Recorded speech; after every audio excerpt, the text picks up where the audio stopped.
ನಿತ್ಯಾನುಭೂತ ನಿಜ ಲಾಭ ನಿವೃತ್ತ ತೃಷ್ಣ ಶ್ರೇಯಸ್ಯತದ್ರಚನಯ ಚಿರಸುಪ್ತ ಬುದ್ಧೇ ಲೋಕಸ್ಯ ಯಃ ಕರುಣಯ ಅಭಯಮಾತ್ಮಲೋಕಮಾಖ್ಯಾನ್ ನಮೋ ಭಗವತೆ ಋಷಭಾಯ ತಸ್ಮೈ ಅಂತ. ಇದು ಈ 5ನೇ ಸ್ಕಂದದ 6ನೇ ಅಧ್ಯಾಯದ 20ನೇ ಶ್ಲೋಕ. ಅದನ್ನು ಇವತ್ತು ಮಂಗಲಾಚರಣದಲ್ಲಿ ನಾವು ನೋಡಿದ್ದೇವೆ. ಇದು ಋಷಭದೇವನ ಸ್ತೋತ್ರ ರೂಪವಾದ ಮಂಡಲ ಸೇವಾ ನಾವೇನು ಪ್ರಾರಂಭಿಸಿದ್ದೇವೆ.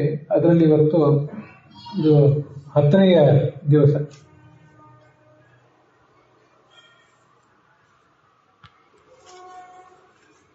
ಐದನೇ ಸ್ಕಂಧದ ಶ್ರವಣ ಈಗ ನಡೀಬೇಕು ಇವತ್ತಿನ ಈ ದಿವಸ. ಈ 5ನೇ ಸ್ಕಂಧದಲ್ಲೇ ಋಷಭನಾಮಕ ಭಗವಂತನ ಸ್ಮರಣ ಬಂದಿದೆ. ಅದನ್ನೇ ಅವರು ಮಂಗಲಾಚರಣದಲ್ಲಿ ಇವತ್ತು ನಾನು ಹೇಳಿದೆ.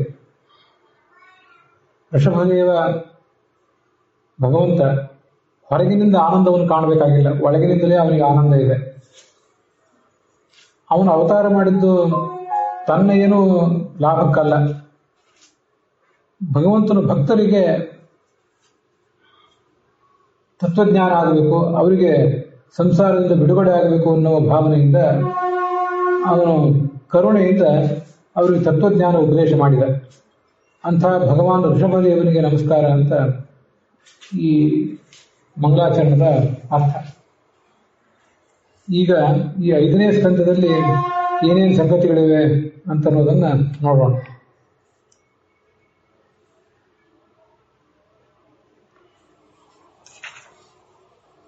ಇದರಲ್ಲೇ ಪ್ರಧಾನವಾಗಿ ಈ ಜಡಭರತನ ಉಪಾಖ್ಯಾನವೂ ಕೂಡ ಬರೋದು. ಮೊದಲೀಗ ಆ ಪ್ರಿಯವ್ರತನ ಬಗ್ಗೆ ನಾವು ನೋಡೋಣ. ಸ್ವಯಂಭೂ ಮನುವಿಗೆ ಉತ್ತಾನಪಾದ ಮತ್ತು ಪ್ರಿಯವ್ರತ ಅಂತ 2 ಮಕ್ಕಳಿದ್ದರು. ನಮ್ಮ ಹಿಂದೆ ನೋಡಿದ್ದೇವೆ. ಆ ಉತ್ತಾನಪಾದನ ಮಗನೇ ಧ್ರುವ. ಅವನದು ಕಥೆ ಕೇಳಿ ಆಯಿತು. ಈ ಮೊದಲನೇ ಮಗ ಪ್ರಿಯವ್ರತನಿಗೆ, ಸ್ವಯಂಭೂ ಮನುವಿಗೆ ಪ್ರಿಯವ್ರತ ಅಂತ. ಅವನಿಗೆ ನಾರದರು ಗುರುಗಳಾಗಿದ್ದರು. ಅವ್ರ ಮೂಲಕ ಉಪದೇಶ ಪಡೆದು ಅವನಿಗೆ ವೈರಾಗ್ಯ ಬಂದ್ಬಿಟ್ಟಿತ್ತು. ಇನ್ನು ಮದುವೆನೂ ಸಂಸಾರ ರಾಜ್ಯ ಯಾವುದೂ ಬೇಡ ಅಂತ ಅನಿಸಿತ್ತು.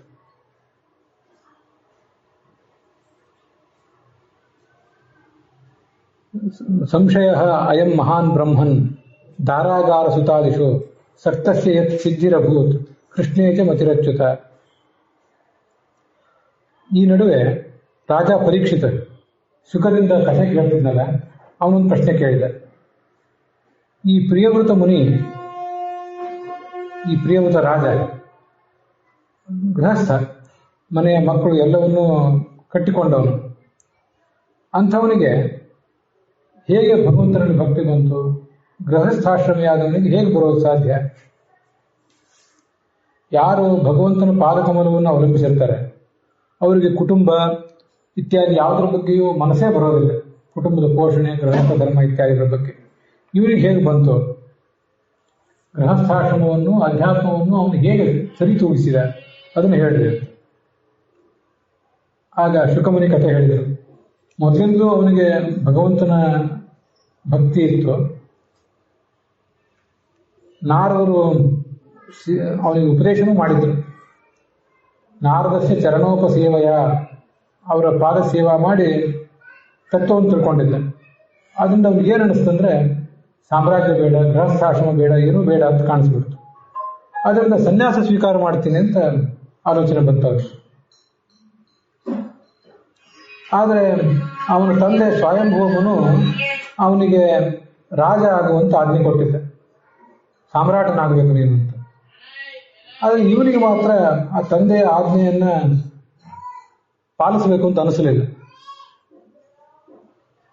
ತಂದೆಯ ಆಜ್ಞೆಯನ್ನು ಮೀರಬಾರದು, ಆದರೆ ತಂದೆಯ ಆಜ್ಞೆಯಂತೆ ನಾನು ಮದುವೆ ಮಾಡಿಕೊಂಡ್ರೆ ಮತ್ತೆ ಸಾಮ್ರಾಜ್ಯ ಸ್ವೀಕಾರ ಮಾಡಿದರೆ ನನ್ನ ಅಧ್ಯಾತ್ಮಕ್ಕೆ ಚ್ಯುತಿ ಬರ್ತದಲ್ಲ, ಅದು ಬೇಡ ಅಂತ ಅನಿಸ್ಬಿಡ್ತಾನೆ.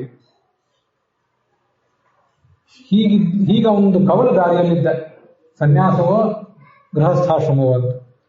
ಆವಾಗ ಚತುರ್ಮುಖ ಬ್ರಹ್ಮ ಅಲ್ಲಿಂದ ಬಂದ, ತನ್ನ ಲೋಕದಿಂದ ಬಂದ. ಪ್ರಿಯವ್ರತ ಮತ್ತು ನಾರದ ಇಬ್ಬರು ಗುರು ಶಿಷ್ಯರು ಕೂತಿದ್ರು. ಈ ಸ್ವಯಂಭುವ ಮುನುವು ಕೂಡ ಅಲ್ಲೇ ಬಂದಿದ್ದ, ಅಜ್ಜ. ಬ್ರಹ್ಮ ಅಲ್ಲಿ ಬಂದಾಗ ಅವರೆಲ್ಲರೂ ಅವನನ್ನ ಸ್ವಾಗತ ಮಾಡಿದರು, ಅವನಿಗೆ ಪೂಜಾ ಮಾಡಿದರು. ಮತ್ತೆ ಬ್ರಹ್ಮ ಹೇಳಿದ, ಸ್ವಯಂ ಭಗವಂತ ನನಗೇನು ಬೋಧನೆ ಮಾಡಿದ್ದ ಅದನ್ನ ಇವತ್ತು ನಿನಗೂ ಹೇಳ್ತೇನೆ. ನನಗಾಗಲಿ ಮತ್ತೆ ಯಾರಿಗಾಗಲಿ, ಇನ್ಯಾವ ದೇವತೆಗಾಗಲಿ ನಾರದನಿಗಾಗಲಿ ಪೂರ್ಣವಾದ ಸ್ವಾತಂತ್ರ್ಯ ಏನಿಲ್ಲ. ಭಗವಂತ ಹೇಳ್ತಾನೋ ಹಾಗೆ ನಾವು ನಡೀತೀವಿ. ಎಲ್ಲರೂ ಹುಟ್ಟುವುದು ಮತ್ತು ಸಂಸಾರದಲ್ಲಿ ಮುನ್ನಡೆಯುವುದು, ನಾಶ ಹೊಂದುವುದು ಎಲ್ಲವೂ ಭಗವಂತನಿಂದ.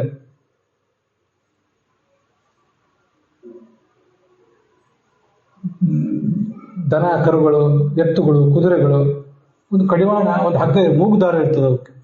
ಆ ಮೂಗುದಾರ ಹಿಡಿದು ಅವುಗಳನ್ನು ಸಾಕಿದವರು ಹೇಗೆ ನಿಯಂತ್ರಿಸ್ತಾರೋ ಹಾಗೆ ಅವುಗಳ ಜೀವನ ನಡೆದಿರ್ತದೆ.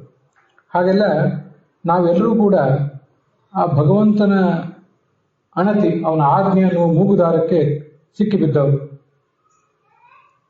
ಅವನು ಹೇಳಿದಂತೆ ನಾವು ನಡೀಬೇಕು, ನಮಗೆ ಬೇರೆ ಮಾರ್ಗ ಇಲ್ಲ. ಈಗ ನಿನಗೆ ಗೃಹಸ್ಥಾಶ್ರಮ ಬೇಡ ಅಂತ ಅನಿಸಿದೆಯಲ್ಲ, ಅದು ಯಾಕೆ ಹಾಗೆ ಅನಿಸ್ತದೆ? ಹಾಗೆ ಅನಿಸ್ಲಿಕ್ಕೇನು ಕಾರಣ ಇಲ್ಲ. ನೀನು ಭಗವಂತನನ್ನು ಆರಾಧನೆ ಮಾಡ್ತಾನೆ ಗೃಹಸ್ಥಾಶ್ರಮವನ್ನು ಆನಂದಿಸಬಹುದು ಅಂತ ಹೇಳಿದರು ಅವರು. ಜಿತೇಂದ್ರಿಯಸ್ಯ ಆತ್ಮರತೆಯರ್ಬುಧಸ್ಯ ಗೃಹಾಶ್ರಮ ಕಿಮ್ನ ಕರೋತ್ಯವದ್ಯಂ. ಇದೊಂದು ಪ್ರಸಿದ್ಧ ಭಾಗವತ ಶ್ಲೋಕ. ಇದೆಲ್ಲರೂ ಗಮನ ಇಟ್ಟು ಕೇಳಿದರು. ಸನ್ಯಾಸಿಗಳಾದವರು ಎಲ್ಲ ಬಂಧನ ಕಳ್ಕೊಂಡಿರ್ತಾನೆ, ಅವರು ಮಾಡಿದಷ್ಟು ಧರ್ಮಾಚರಣೆ ನಾವು ಮಾಡ್ಲಿಕ್ಕೆ ಆಗೋದಿಲ್ಲ ಅಂತೆಲ್ಲ ನಾವು ಅನ್ಕೋತಿರ್ತೇವೆ. ಆದರೆ ಜಗತ್ತಿನಲ್ಲಿ ಎಲ್ಲರೂ ಸನ್ಯಾಸಿಗಳಾಗಬೇಕಾಗಿಲ್ಲ, ಎಲ್ಲರೂ ಗೃಹಸ್ಥರು ಆಗಬೇಕಾಗಿಲ್ಲ. ಪ್ರತಿಯೊಬ್ಬ ಸಾಧಕ ಏನಿರ್ತಾನಲ್ಲ ಅವನಿಗೆ ಅವನದೇ ಆದ ಮಾರ್ಗ ಇದೆ. ಒಂದೇ ರೋಗ, ಒಂದೇ ಜ್ವರ, ಒಂದು 4-6 ಜನ ರೋಗಿಗಳಿಗೆ ಬಂದರೂ ಕೂಡ ಎಲ್ಲರಿಗೂ ಒಂದೇ ರೀತಿಯಾದ ಔಷಧ ವೈದ್ಯ ಕೊಡೋದಿಲ್ಲ. ನಮಗಿದೆಲ್ಲ ಗೊತ್ತಿದೆ, ಜಗತ್ತಿನ ನಾವು ನೋಡಿದ್ದೇವೆ. ಮತ್ತೆ ಒಂದೇ ಔಷಧ ಕೊಟ್ಟರೂ ಕೂಡ ಆ ಔಷಧ ಒಂದೇ ಪ್ರಮಾಣದಲ್ಲಿರೋದಿಲ್ಲ. ಒಬ್ಬೊಬ್ಬರಿಗೆ ಒಂದೊಂದು ರೀತಿಯಾದ ಔಷಧ ಇರ್ತದೆ. ಎಷ್ಟು ಜನ ಸಾಧಕರಿದ್ದಾರೋ ಅಷ್ಟು ಸಾಧನೆ ಮಾರ್ಗಗಳಿವೆ. ನಿನಗೆ ನಿನ್ನ ಮೂಲ ಸ್ವಭಾವ, ವ್ಯಕ್ತಿ ಸ್ವಭಾವ, ಅದು ಗೃಹಸ್ಥಾಶ್ರಮ ಆಗಬೇಕಾದ್ದು ಸ್ವಭಾವ. ಇವತ್ತು ನಾರದರ ಉಪದೇಶ ಕೇಳಿ ನಾನು ಸನ್ಯಾಸಿ ಆಗಬೇಕು ಅಂತ ನಿನಗೇನೋ ಆಲೋಚನೆ ಬಂದಿರಬಹುದು. ಆದರೆ ಸನ್ಯಾಸಿ ಆಗುವುದು ನಿನ್ನ ಸ್ವಭಾವ ಅಲ್ಲ, ನೀನು ಅದನ್ನು ಮಾಡಬೇಡ ಅಂತ ಹೇಳಿ. ಪ್ರತಿಯೊಬ್ಬರಿಗೂ ಕೂಡ ತನ್ನದೇ ಆದ ಸ್ವಭಾವ ಇರ್ತದೆ, ಹೌದು. ಆದರೆ ಅನೇಕ ಬಾರಿ ನಾವು ಈ ಜಗತ್ತಿನಲ್ಲಿ ಹುಟ್ಟಿ ಬಂದಾಗ, ಈ ಪಾಂಚಭೌತಿಕ ಶರೀರದ ಬಂಧನದಲ್ಲಿ ನಾವು ಸಿಕ್ಕಿದಾಗ ನಮ್ಮ ಸ್ವಭಾವ ಏನು ಅಂತ ನಮಗೆ ತಿಳ್ಕೊಳ್ಳಿಕ್ಕಾಗೋದಿಲ್ಲ. ಅದು ದೊಡ್ಡ ಸಮಸ್ಯೆ. ಆದ್ರಿಂದ ಕೆಲವು ಬಾರಿ ಏನೇನೋ ಅನಿಸ್ತಿರ್ತದೆ. ಅದಕ್ಕಾಗಿ ನಾವು ಗುರು ಯಾವ ಥರ ಹೇಳ್ತಾನೋ ಆ ಥರ ಮುನ್ನಡಿಬೇಕು. ಸಾಧನೆಯ ಹಂತದಲ್ಲಿ ಬಹಳ ಮುಂದೆ ಹೋದಾಗ ಆ ಗುರು ಸಿಗ್ತಾರೆ. ಆರಂಭದಲ್ಲಿಯೂ ಗುರುಗಳು ಸಿಗ್ತಾರೆ, ಇಲ್ಲಂತಲ್ಲ. ಆದರೆ ಸಾಧನೆಯ ಮುಂದೆ ನಾವು ಮಾರ್ಗದಲ್ಲಿ ಮುನ್ನಡೆದಾಗ ಅಲ್ಲಿ ನಮ್ಮ ಸ್ವರೂಪ ಏನು ಅಂತ ತಿಳಿಸುವ ಗುರು ಸಿಗ್ತಾರೆ. ಈಗ ನಮಗೆ ಸಿಕ್ಕಿರುವ ಗುರುಗಳೆಲ್ಲ ನಮ್ಮ ಮೂಲ ಏನು, ನಮ್ಮ ಒಳಗಿನ ಸ್ವಭಾವ ಏನು ಅಂತ ಅವ್ರಿಗೆ ಗೊತ್ತಿಲ್ಲ. ಅವರಿಗೆ ತಮ್ಮದೇ ಸ್ವಭಾವವೂ ಗೊತ್ತಿಲ್ಲ. ಯಥಾ ಶಾಲ್ಯಾದಿ ಬೀಜಾನಿ ಮಿಶ್ರ ಬೀಜಾನಿ ಸರ್ವಶಃ ಏವಂ ತೃಣಾದಿ ಬ್ರಹ್ಮಾಂತಹ ಜೀವಾಹ ಅಂತ ಶಾಸ್ತ್ರದ ಒಂದು ಮಾತು. ನಾವು ಈ ಜಗತ್ತಿನಲ್ಲಿ ನೋಡಿದ್ದೀವಿ, ಅನೇಕ ಥರದ ಬೀಜಗಳಿರ್ತವೆ.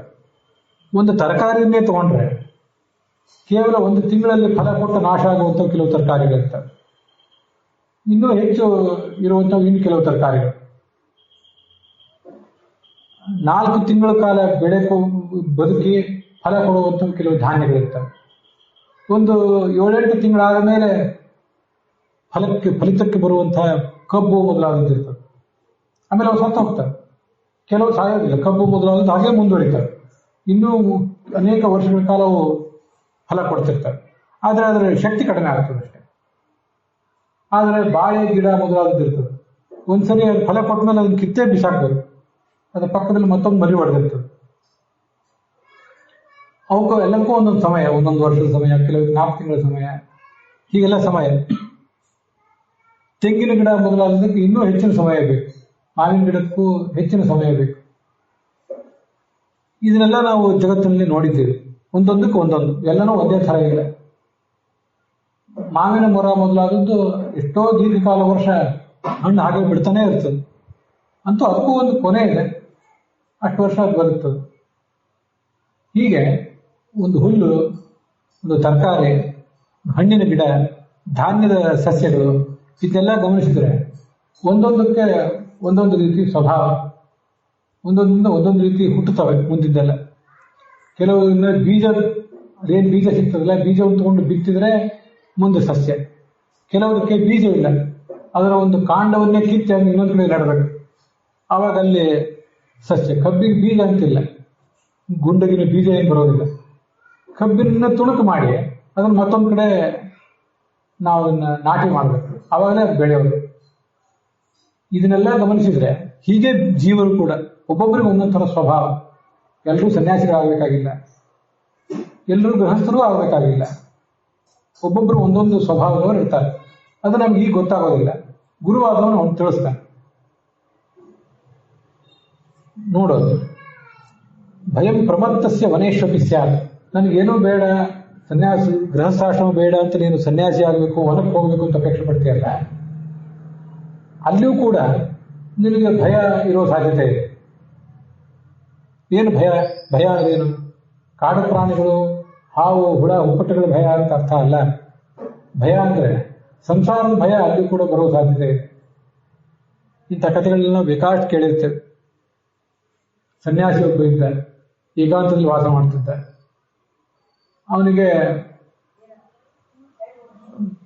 ಅವನ ಸೀಮಿತ ಅಗತ್ಯಗಳು, ಅವನಿಗೆ ಹಾಲು ಬೇಕಾಗಿತ್ತು.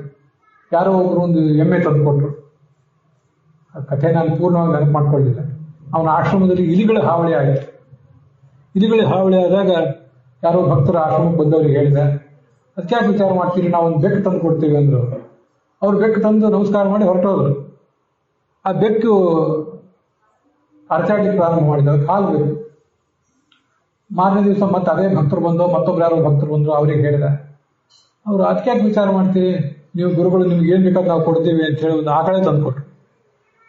ಸರಿ, ಆಕಳಿನಿಂದ ಅದಕ್ಕೆ ಹಾಲು ಆಗ್ತದೆ, ಆ ಬೆಕ್ಕಿಗೆ ಅಂತ ಸಮಾಧಾನ ಆಯಿತು. ಬೆಕ್ಕು ಇಲಿಗಳನ್ನು ತಿಂದು ನಿಯಂತ್ರಿಸ್ತದೆ ಅಂತಲೂ ಅನ್ಕೊಂಡ. ಸರಿ, ಆಕಳಿಗೆ ಆರೈಕೆ ಮಾಡೋರು ಯಾರು? ಭಕ್ತರೆಲ್ಲ ಹೇಗಿರ್ತಾರೆ ಅಂದ್ರೆ ತಂದುಕೊಟ್ಟು ಹೋಗಿಬಿಡ್ತಾರೆ. ದಿವಸಕ್ಕೆ ಒಂದ್ಸರಿ ಬಂದೆವು, 2 ಸರಿ ಬಂದೆವು, ಮುಂದಿನ ಆರೈಕೆ ಮಾಡೋರು ನೀವೇ ಮಾಡ್ಕೋಬೇಕು ಅಂತ ಅವ್ರ ಧೋರಣೆ ಇರ್ತದೆ. ಅಂತ ಅವ್ರು ಆಕಳು ಕೊಟ್ಟು ಹೋದ್ರು. ಇನ್ನೇನು ಮಾಡ್ಬೇಕು, ಇವ್ನಿಗೆ ಚಿಂತೆ ಆಯ್ತು. ಕೊನೆಗೆ ಹಳ್ಳಿಗಳಿಗೆ ಹೋಗಿ ನೋಡಿದ, ಗೃಹಸ್ಥರಿದ್ದಾರೆ, ಅವ್ರ ಮನೆಗಳಿವೆ, ಮನೆಯಲ್ಲಿ ಆಕಳುಗಳಿವೆ, ಎಮ್ಮೆಗಳಿವೆ, ಎತ್ತುಗಳಿವೆ. ಯಾರು ನೋಡ್ಕೋತಾರೆ? ಗಂಡ ಹೆಂಡಂತರು ಪರಸ್ಪರ ನೋಡ್ಕೋತಿರ್ತಾರೆ. ಕೆಲವು ಮನೆಗಳಲ್ಲಿ ಗಂಡ ನೋಡ್ತಾನೆ, ಕೆಲವು ಮನೆಯಲ್ಲಿ ಹೆಂಡತಿ ನೋಡ್ತಾಳೆ, ಅಥವಾ ಆಳು ನೋಡ್ತಾನೆ. ಆಳು ನೋಡ್ಲಿಕ್ಕಾದ್ರೂ ಆಳಿಗೂ ಒಂದು ಜೊತೆ ಬೇಕು. ಹೆಣ್ಣಾಳು ಗಂಡಾಳು ಜೊತೆಗಿದ್ರೆ ಅವ್ರು ಚೆನ್ನಾಗಿ ಕೆಲಸ ಮಾಡ್ತಾರೆ ಅಂತ ಹಾಗೆ ಅವ್ರನ್ನ ಇಟ್ಟಿರ್ತೀವಿ ನಾವು. ಬರೇ ಗಂಡಾಳು ಅಂತ ಇಟ್ಬಿಟ್ರೆ ಅವ್ನು ಕೆಲವು ಸಲ ಓಡಿ ಹೋಗ್ಬಿಡ್ತಾನೆ. ಹೆಣ್ಣಾಳು ಗಂಡಾಳು ಇಬ್ರು ಜೊತೆಗಿಟ್ರೆ ಒಂದೇ ಜಾಗದಲ್ಲಿ ಸ್ಥಿರವಾಗಿ ನಿಲ್ತಾರೆ ಅಂತ ನಮ್ಮ ಆಲೋಚನೆಗಳಿರ್ತಾರೆ. ಅವಾಗ ಇವನಿಗೆ ಅನಿಸ್ತು, ಹಂಗಾದ್ರೆ ನಮ್ಮ ಆಕಳು ನೋಡ್ಲಿಕ್ಕೆ ನನಗೊಂದು ಹೆಣ್ಣು ಬೇಕು ಅಂತ ಅನಿಸ್ತು. ಆ ಹೆಣ್ಣು ಬರೀ ಆಳಾದ್ರೂ ಉಪಯೋಗ ಇಲ್ಲ ಅಂತ ಗೊತ್ತಾಯ್ತು ಕ್ರಮವಾಗಿ.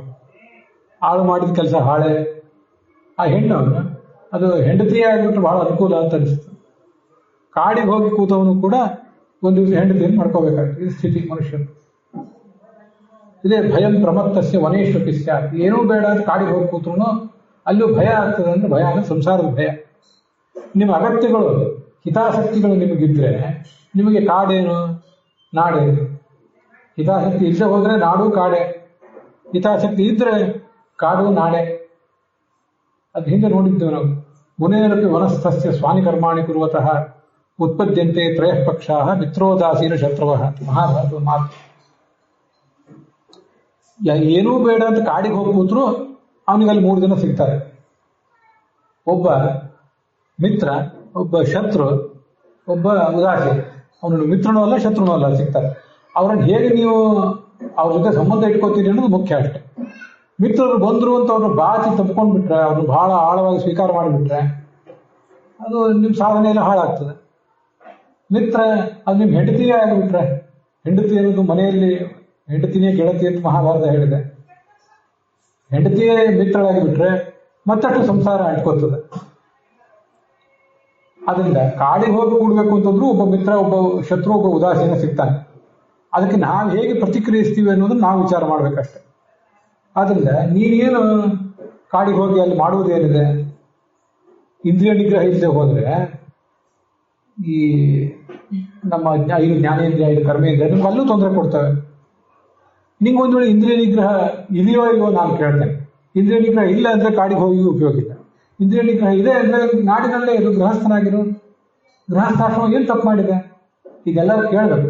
ಹೆಣ್ಣುಗಳು ಕೇಳಬೇಕು, ಗಂಡುಗಳು ಕೇಳಬೇಕು. ಇದು ಅವರಿಗೆ ಧರ್ಮದಲ್ಲಿ ಗೃಹಸ್ಥಾಶ್ರಮದಲ್ಲಿ ಮದುವೆ ಮಾಡ್ಕೊಳ್ಳೋದ್ರಲ್ಲಿ ಆಸಕ್ತಿಯೇ ಇಲ್ಲ ಅಂತ ಅಂತಿರ್ತೀವಿ ನಾವು ಕೆಲವು ಸರಿ. ಕೆಲವರು ನೋಡಿದ್ದಾರೆ, ಕೆಲವರು ಹುಡುಗರು ಹುಡುಗಿಯರು ನೋಡಿದ್ದಾರೆ. ನಮಗೆ ಆಯಾ ಕಾಲಕ್ಕೆ ಯಾವುದೋ ಅದ್ಭುತವಾಗಿ ವೈಭವೀಕೃತವಾಗಿ ಕಾಣಿಸ್ತದೆ. ಸತ್ಯ ಹೇಳ್ಬೇಕು ನಿಮಗೆ, ತೀರಾ ಸಣ್ಣವನಿದ್ದಾಗ 5-6 ವರ್ಷದ ಮಗು ಇದ್ದಾಗ, ಬಾಲಕ ಇದ್ದಾಗ ಸನ್ಯಾಸಿಗಳನ್ನು ನಾನು ಸುತ್ತಮುತ್ತ ನೋಡ್ತಿದ್ದೆ. ಅನೇಕ ಸನ್ಯಾಸಿಗಳ ಸಂಪರ್ಕ ನನಗೆ ಮೊದಲಿಂದಲೂ ಇದ್ದೇ ಇದೆ. 2-3 ವರ್ಷದ ಮಗುವಾಗಿದ್ದಾಗಿಂದು ಸನ್ಯಾಸಿಗಳ ಒಡನಾಟ ನನಗಿದ್ದೇ ಇದೆ. ನಮ್ಮ ಗುರುಗಳು, ಪರಮ ಗುರುಗಳು, ಹೀಗೆಲ್ಲ ಸಂಪರ್ಕ ನನಗಿದ್ದೇ ಇದೆ. ಅವ್ರು ನೋಡಿ ನನಗೂ ಸನ್ಯಾಸಿ ಆಗಬೇಕು ಅಂತ ಅನಿಸ್ತಾ ಇತ್ತು, ಸ್ವಾಮಿ ಆಗಬೇಕು ಅಂತ ಅನಿಸ್ತಾ ಇತ್ತು. ಸ್ವಾಮಿ ಅಂತಕ್ಕೆ ಬರ್ತಿರ್ಲಿಲ್ಲ, ಅವರು ರಾಮಿ ಅಂತಿದ್ರು. ಸನ್ಯಾಸಿ ಆಗಬೇಕು ಅಂತ ನಾವು ಬತ್ತಲೆ ಕೂತು ದೇವ್ರ ಪೂಜೆ ಮಾಡ್ತಿದ್ವಿ. ತಂದ್ಕೊಡ್ತೀವಿ, ಅಪ್ಪ ಪೂಜೆ ಮಾಡಿದ್ರು ಅಪ್ಪ ತಂದ್ಕೊಡ್ತಾನೆ. ತಂದ್ಕೊಡ್ಲಿಕ್ಕೆ ಕಟ್ಟಿಗೆದು ಯಾವುದು ಪ್ಲಾಸ್ಟಿಕ್ ಇದು ವಿಗ್ರಹ ಕೊಡ್ತಾನೆ, ಪೂಜೆ ಮಾಡಿ ಕಾಲ ಕಳೀತಿದ್ವಿ. ವಸ್ತುತಃ ನಮ್ಮ ಸ್ವಭಾವಕ್ಕೆ ಅದು ಯೋಗ್ಯವಾಗ ನಾನು ಸನ್ಯಾಸಿ ಆಗಲಿಕ್ಕೆ ಯೋಗ್ಯನ ಅಂತ ವಿಚಾರ ಮಾಡಬೇಕು. ಅದನ್ನು ಜ್ಯೋತಿಷಿಗಳು ಹೇಳಿದ್ರು, ಸನ್ಯಾಸಿ ಆಗಲಿಕ್ಕೆ ಯೋಗ್ಯ ಅಲ್ಲ ನೀನು. ವಸ್ತುತಃ ಇದೆಲ್ಲ ನಮ್ಮದೇ ಕಥೆ ಇದೆ. ನೀವೇನಾದ್ರೂ ಸನ್ಯಾಸಿ ಆಗ್ತೀನಿ ಅಂತ ಅಂದ್ರೆ ನಿನ್ನ ಜಾತಕ ನಾನೇ ಬರೆದಿದ್ದೀನಿ, ಪರಿಶೀಲನೆ ಮಾಡಿ ಕೊಟ್ಟಿದ್ದೀನಿ, ಅದನ್ನ ಹರಿದು ಬಿಸಾಕ್ತೀನಿ ಅಂದ್ರು. ಸನ್ಯಾಸಿ ಆಗಲಿಕ್ಕೆ ಯೋಗ್ಯ ಅಲ್ಲ ನಮ್ಮ ವ್ಯಕ್ತಿತ್ವ ಅಂತ ನಾವು ಕಂಡುಕೋಬೇಕು. ನಮ್ಗೆ ಗುರು ಸಿಗಬೇಕು. ಒಂದ ಬುದ್ಧಿ ನಮಗಾದ್ರೂ ಬರಬೇಕು, ಇನ್ನೊಬ್ರು ಹೇಳಿದ್ದನ್ನು ಕೇಳಿದ್ರು ಕೇಳಬೇಕು. ಎರಡೂ ಆದ್ರೆ ಬಹಳ ಸಂತೋಷ. ಎರಡೂ ಆಗದೆ ಹೋದ್ರೆ ಮತ್ತೂ ಗಂಡ ಅಂತ. ಇವರಿಗೆ ನೀವು ಹೇಳಿದ್ ನಿನಗೆ ಯಾಕೆ ಗೃಹಸ್ಥಾಶ್ರಮ ಬೇಡ ಅಂತ, ಏನು ಗೃಹಸ್ಥಾಶ್ರಮದಲ್ಲಿ ತಪ್ಪಿದೆ? ಇದನ್ನೆಲ್ಲ ಹುಡುಗರು ಕೇಳಬೇಕು. ಕೇಳಿಸ್ರಿ ಎಲ್ಲರಿಗೂ. ಹೌದು, ಗೃಹಸ್ಥಾಶ್ರಮ ಸ್ವೀಕಾರ ಮಾಡಿದ್ರೆ, ಒಬ್ಬ ಹುಡುಗಿ ಮದುವೆ ಮಾಡ್ಕೊಂಡ್ರೆ, ಒಬ್ಬ ಹುಡುಗ ಮದುವೆ ಮಾಡ್ಕೊಂಡ್ರೆ ಅದೇನು ಧರ್ಮಾಚರಣೆ ಚ್ಯುತಿ ತರ್ತದ? ಏನೂ ಇಲ್ಲ. ಇನ್ನೂ ಹೆಚ್ಚು ಗೃಹಸ್ಥಾಶ್ರಮವನ್ನು ಆನಂದಿಸಲಿಕ್ಕೆ ಅನುಕೂಲ ಆಗ್ತದೆ. ಧರ್ಮರಾಜ ಅದನ್ನು ಕೇಳ್ತಾನೆ. ಯಕ್ಷ ಪ್ರಶ್ನದಲ್ಲಿ, ಮಹಾಭಾರತದಲ್ಲಿ, ವನಪರ್ವದಲ್ಲಿ ಧರ್ಮ, ಅರ್ಥ, ಕಾಮ, ಮೋಕ್ಷ ಅಂತ 4 ಪುರುಷಾರ್ಥಗಳಿವೆ. ಇದೆಲ್ಲ ಪರಸ್ಪರ ವಿರುದ್ಧ ಅಲ್ವಾ? ಇದನ್ನು ಹೇಗೆ ಅನುಭವಿಸುವುದು ಅಂತ ಒಂದು ಪ್ರಶ್ನೆ. ಧರ್ಮರಾಜನಿಗೆ ಯಕ್ಷ ಪ್ರಶ್ನೆ ಕೇಳ್ತಾನೆ. ಅದಕ್ಕೆ ಇವನು ಹೇಳ್ತಾನೆ, ಅದೇನು ಧರ್ಮ, ಅರ್ಥ, ಕಾಮ, ಮೋಕ್ಷ ಅವೇನು ಪರಸ್ಪರ ವಿರುದ್ಧ ಏನಲ್ಲ. ಯದಾ ಧರ್ಮಶ್ಚ ಭಾರ್ಯಾಚ ಪರಸ್ಪರ ವಚಾನುಗೌ ತದಾ ಧರ್ಮಾರ್ಥ ಕಾಮಾನ ಏಕತ್ರ ಸಂಗಮ ಅಂತ. ಅದ್ಭುತವಾದ ಮಾತು. ಧರ್ಮರಾಜನಂಥ ಮಹಾರಾಜ, ಆ ಕಡೆ ಮಹಾರಾಜನಾಗಿ ಇಂದ್ರಪ್ರಸ್ಥದಲ್ಲಿ ಆಳಿದವನು. ದ್ರೌಪದಿ ಮದುವೆ ಅವನಿಗೆ ಹೆಂಡತಿಯಾಗಿದ್ಲು, ಇನ್ನೂ ಒಬ್ಬಳು ಹೆಂಡತಿ ಇದ್ಲು ಅವನಿಗೆ. ಹೀಗೆ 2 ಜನ ನನಗೆ ಎಲ್ಲ ಮಹಾಭಾರತದ ಸಂಗತಿಗಳಿಗೆ ನೆನಪಿಲ್ಲ. 2 ಹೆಂಡಂದ್ರೆ ಅವನಿಗೆ ಇದ್ದೇ ಇದ್ರು. ಗೃಹಸ್ಥಾಶ್ರಮವನ್ನು ಅಷ್ಟು ಚೆನ್ನಾಗಿ ಆನಂದಿಸಿದವನು. ಅವನೇನು ಪೂಜೆ ಬಿಟ್ಟಿರಲಿಲ್ಲ, ಅಧ್ಯಾತ್ಮ ಬಿಟ್ಟಿರಲಿಲ್ಲ. ಯಾವ ಋಷಿಗಳಿಗೆ ಭೇಟಿ ಆದರೂ ರಾಜ್ಯ ಅಲ್ಲಿಟ್ಟು ನಮಗೂ ಸ್ವಲ್ಪ ಉಪದೇಶ ಮಾಡಿಬಿಟ್ರಿ ಅಂದರು. ಸ್ವಲ್ಪ ಹೊತ್ತು ರಾಜ್ಯ ಭಾರಕ್ಕೆ ವಿರಾಮ ತಗೋತಿತ್ತು. ಅವನೇನು ಗೃಹಸ್ಥಾಶ್ರಮ ಆಚರಣೆ ಮಾಡಲಿಲ್ಲ, ಅವನಿಗೇನು ಮಕ್ಕಳಾಗಿರ್ಲಿಲ್ಲ. ಯಮಧರ್ಮನ ಅವತಾರ. ನಮ್ಮ ನ್ಯಾಯ ನೀತಿ ಎಲ್ಲ ತೂಗಿ ನೋಡ್ಬೇಕಾದ ವ್ಯಕ್ತಿತ್ವ ಅವನು. ಅಂಥವನು ಹೇಳ್ತಾನೆ, ನಮ್ಮ ದಾಂಪತ್ಯ ಜೀವನ ಮತ್ತೆ ನಮ್ಮ ಅಧ್ಯಾತ್ಮ ಜೀವನ ಎರಡೂ ಒಟ್ಟೊಟ್ಟಿಗೆ ಸಾಗುವುದು ಸಾಧ್ಯ ಇದೆ. ಯದಾ ಧರ್ಮಶ್ಚ ಭಾರ್ಯ ಆಗುತ್ತೆ. ಮುಖ್ಯವಾಗಿ ನಿಮ್ಮ ಹೆಂಡತಿ ನಿಮಗೆ ಸಾಥ್ ಕೊಟ್ರೆ ಸಾಧ್ಯ ಆಗ್ತದೆ. ಹೆಂಡತಿ ಸಾಥ್ ಕೊಡುವುದು ಅಂದ್ರೆ ಹೆಂಡತಿ ಗಂಡನೂ ಸಾಥ್ ಕೊಡ್ಬೇಕಲ್ಲ. ಇಬ್ರು ಪರಸ್ಪರ ಸಾಥ್ ಕೊಟ್ರೆ, ಪರಸ್ಪರ ಕೈ ಹಿಡಿದು ಸಾಗಿದರೆ ಸನ್ಯಾಸಿಯಾದವನು ಮಾಡುವುದಕ್ಕಿಂತ ಹೆಚ್ಚಿನ ಧರ್ಮವನ್ನ ಗೃಹಸ್ಥಾಶ್ರಮಿಯಾದವನು ಮಾಡ್ಬೋದು. ಒಂದು ಗಂಡ ಅಂದ್ರೆ ಗಂಡು ಅಂದ್ರೆ ಹೆಣ್ಣಿಗೆ ಒಂದು ಬಲಗೈ ಇದ್ದ ಹಾಗೆ, ಹಾಗೆ ಹೆಣ್ಣು ಅಂದ್ರೆ ಗಂಡಿಗೊಂದು ಇನ್ನೊಂದು ತೋಳಿದ್ದ ಹಾಗೆ. ಏಕಾಂಗಿಯಾಗಿ ಎಷ್ಟು ಧರ್ಮಾಚರಣೆ ಮಾಡ್ಬೋದು, ಏಕಾಂಗಿಯಾಗಿ ಎಷ್ಟು ಧರ್ಮಾಚರಣೆ ಮಾಡಬಹುದು, ಎಷ್ಟು ಶ್ರವಣ ಮಾಡಬಹುದು, ಅದಕ್ಕಿಂತ ಹೆಚ್ಚಿನದನ್ನ ಗೃಹಸ್ಥಾಶ್ರಮಿ ಆಗಿ ಒಬ್ಬಳು ಹುಡುಗಿ ಮಾಡಬಹುದು. ಹೇಳ್ಬೇಕ್ರಿ ನೋಡಿಗೆ ನೀವು. ಯಾಕೆಂದ್ರೆ ನನಗೆ ಹಿಂದೆ ಬಂತಿದ್ದ ಯಾಮಾಶ್ರಿತ್ಯ ಇಂದ್ರಿಯಾರಾಧೀನ್ ದುರ್ಜೇಯಾನ್ ಇತರಾಶ್ರಮೈಹಿ. ದಾಂಪತ್ಯದ ಸುಖದ ಪರಿಚಯ ಸನ್ಯಾಸಿಗಳಿಗೆ ಇರೋದಿಲ್ಲ, ಬ್ರಹ್ಮಚಾರಿಗಳಿಗೂ ಇರೋದಿಲ್ಲ. ಅವರಿಗೆ ಕೆಲವು ಬಾರಿ ಎಲ್ಲರೂ ಹಾದಿ ತಪ್ಪುವ ಸಾಧ್ಯತೆ ಇರ್ತದೆ. ಎಲ್ಲರೂ ತಪ್ಪಿರ್ತಾರೆ ಅಂತಲ್ಲ, ಕೆಲವು ಬಾರಿ ತಪ್ಪುವ ಸಾಧ್ಯತೆ ಇರ್ತದೆ. ಆದರೆ ಗೃಹಸ್ಥಾಶ್ರಮಿ ಆದವನಿಗೆ ಅವನೊಂದು ಕೋಟೆ ಅಧಿಪತಿ ಇದ್ದಂತಿರ್ತಾನೆ. ಅವನ ಕೋಟೆ, ಹೆಂಡತಿ ತನ್ನ ಜೊತೆಗಿದ್ದಾಳೆ ಅಂದ್ರೆ, ಹೆಂಡತಿ ಒಬ್ಬಳು ಮನೆಯೊಳಗಿದ್ರೆ ₹1,00,00,000 ನನಗೆ, ಕೋಟೆಯಲ್ಲಿದ್ದೇನೆ, ನನಗೆ ಯಾವ ಭಯವೂ ಇಲ್ಲ ಇನ್ನೊಬ್ಬರಿಂದ. ಇವನು ಒಬ್ಬಂಟಿಯಾಗಿ ಬಿದ್ದಂದ್ರೆ ಸಮಾಜ ಇರ್ಲಿಕ್ಕೆ ಬಿಡೋದಿಲ್ಲ, ಹುಡುಗಿನೂ ಅವಳನ್ನು ಇರ್ಲಿಕ್ಕೆ ಬಿಡೋದಿಲ್ಲ. ಸಮಾಜ ಸರಿ ಇಲ್ಲ. ಅದಕ್ಕಾಗಿ ಕಲಿಯುಗದಲ್ಲಿ ಬ್ರಹ್ಮಚರ್ಯ ಬೇಡ ಅಂತ ಹೇಳಿದ್ದಾರೆ. ಹಿಂದೆ ಒಂದು ಕಾಲದಲ್ಲಿ ನೀವು ಗುರುಗಳ ಹತ್ರ ಅಧ್ಯಯನ ಮಾಡಿ ಆಮೇಲೆ ಮದುವೆ ಆಗೋದು ಬೇಡ ಅಂತಿಲ್ಲ, ಹಾಗೆ ಇರ್ಬೋದಿತ್ತು ಹಿಂದಿನ ಕಾಲದಲ್ಲಿ. ಕಲಿಯುಗದಲ್ಲಿ ಬೇಡ ಅಂತ ನಿಷೇಧಿಸಿದ್ದಾರೆ. ಯಾಕೆಂದ್ರೆ ಈಗ ನಿಮಗೆ ಮನಸ್ಸು ಚಂಚಲ ಆಗಲಿಕ್ಕೆ ನೂರಾರು ಕಾರಣಗಳಿವೆ. ಸರಿ ಇಲ್ಲ ಸಮಾಜ ಸರಿ ಇಲ್ಲ ಅಂತ ನಾವೇ ಸರಿ ಇಲ್ಲ, ಸಮಾಜದ ಒಂದು ಭಾಗ ಅಲ್ಲ ನಾವು, ನಾವೇನು ಸರಿ ಇತ್ತೆ. ಆದ್ರಿಂದ ಬ್ರಹ್ಮಚರ್ಯವನ್ನ ಸ್ತ್ರೀಗಾಗಲಿ ಪುರುಷನಿಗಾಗಲಿ ನಿಷೇಧಿಸಿದ್ದಾರೆ ಕಲಿಯುಗದಲ್ಲಿ. ಆದ್ರಿಂದ ಪ್ರತಿಯೊಬ್ಬರೂ ಕೂಡ ಒಂದು ಹೆಣ್ಣು ಗಂಡು ಪರಸ್ಪರ ವಿವಾಹ ಬಂಧನಕ್ಕೊಳಗಾಗಬೇಕು. ಅದರಿಂದ ಹೆಚ್ಚಿನ ಧರ್ಮಾಚರಣೆ ಸಾಧ್ಯ ಇದೆ. ಪರಸ್ಪರ ಅರಿತು ನಡೆದ್ರೆ ದೇವ್ರು ಕೊಡ್ತಾನೆ, ದೇವ್ರನ್ನ ಪ್ರಾರ್ಥನೆ ಮಾಡ್ಬೇಕು, ಮತ್ತೇನು ಮಾಡೋದಿದೆ. ಜಗತ್ತಿನ ಎಲ್ಲರ ಜೀವನವೂ ಹಾಗೆ ಇಲ್ಲದೇ ಇರಬಹುದು, ಆದರೂ ದೇವ್ರನ್ನ ಪ್ರಾರ್ಥನೆ ಮಾಡಬೇಕು. ಇಂಥವೆಲ್ಲ ಕಥೆ ಕೇಳುವುದು ಅದಕ್ಕಾಗಿ. ಅವರೆಲ್ಲ ಹೇಗೆ ಗಂಡ ಹೆಂಡಿದ್ರು ಒಟ್ಟಾಗಿ ಧರ್ಮಾಚರಣೆ ಮಾಡಿದ್ರು ಅಂತ ಭಾಗವತ ಕೇಳುವುದು ಅದಕ್ಕಾಗಿ. ಭಾಗವತ ಕೇಳಿ ಮತ್ತೆ ನಮಗೆ ಬೇಕಾದಂಗೆ ನಾವು ಇರ್ತೀವಂದ್ರೆ ಭಾಗವತ ಕೇಳಿದ್ರಿಂದ ಉಪಯೋಗ ಏನು? ಮದುವೆ ಆದವರು ಕೇಳಬೇಕು, ಇನ್ನು ಮುಂದೆ ಮದುವೆ ಆಗೋರು ಭಾಗವತ ಕೇಳಬೇಕು, ಮುದುಕರು ಕೇಳಬೇಕು, ಎಲ್ಲರೂ ಕೇಳಲೇಬೇಕು ಭಾಗವತ. ಹೇಗೆ ನಡ್ಕೋಬೇಕು ನಾವು ಅಂತ ಅದನ್ನು ತಿಳ್ಕೊಳ್ಳಿಕ್ಕೆ ಅನುಕೂಲ ಆಗ್ತದೆ. ಅದರಿಂದ ಏನೂ ತಪ್ಪಿಲ್ಲ. ಗೃಹಸ್ಥಾಶ್ರಮ ಯಾಗೋ ಇನ್ನೂ ಹೆಚ್ಚಿನ ಧರ್ಮಾಚರಣೆ ಸಾಧ್ಯ ಇದೆ. ಇನ್ನೊಂದು ಮತ್ತೊಬ್ಬರಿಗೆ ಅನುಕೂಲ ಮಾಡ್ಬೋದು. ಅವರಿಗೆ ಧನದ ಅನುಕೂಲ, ಅಡಿಗೆ ಮಾಡಿ ಹಾಕುವ ಅನುಕೂಲ ಮಾಡ್ಬೋದು. ಗಂಡ ಹೆಂಡತಿರಿಬ್ಬರು ಸಾಧು ಸತ್ಪುರುಷರಿಗೆ ಸಜ್ಜನರಿಗೆ ಭಿಕ್ಷಾ ಕೊಡ್ಬೋದು. ಇದು ಬ್ರಹ್ಮಚಾರಿಗೆ ಸಾಧ್ಯ ಆಗ್ತದ?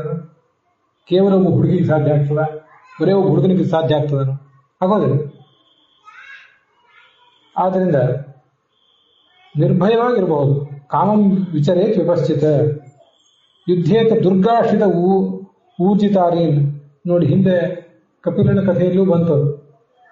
ದಿತಿ ತನ್ನ ಹೆಂಡತಿಗೆ ಹೇಳಿದ್ರು, ಕಶ್ಯಪ ತನ್ನ ಹೆಂಡತಿಗೆ ಹೇಳಿದ್ರು, ಹೆಂಡತಿಯನ್ನು ಕಟ್ಕೊಂಡಿದ್ದೇವೆ ಅಂದ್ರೆ ನಾವು ಕೋಟೆಗೋಡೆಯಲ್ಲಿ ಸುರಕ್ಷಿತರಿದ್ದಂತೆ ಅಂತ. ಇಲ್ಲಿಯೂ ಬಂತು. ಭಗವದ್ಭಕ್ತಿ ಅನ್ನೋದೊಂದು ಕೋಟೆ. ಭಗವದ್ಭಕ್ತಿ ಅನ್ನುವ ಕೋಟೆಯಲ್ಲಿದ್ದು ನಾವು ಇವತ್ತು ಸುರಕ್ಷಿತವಾಗಿದ್ದೇವೆ.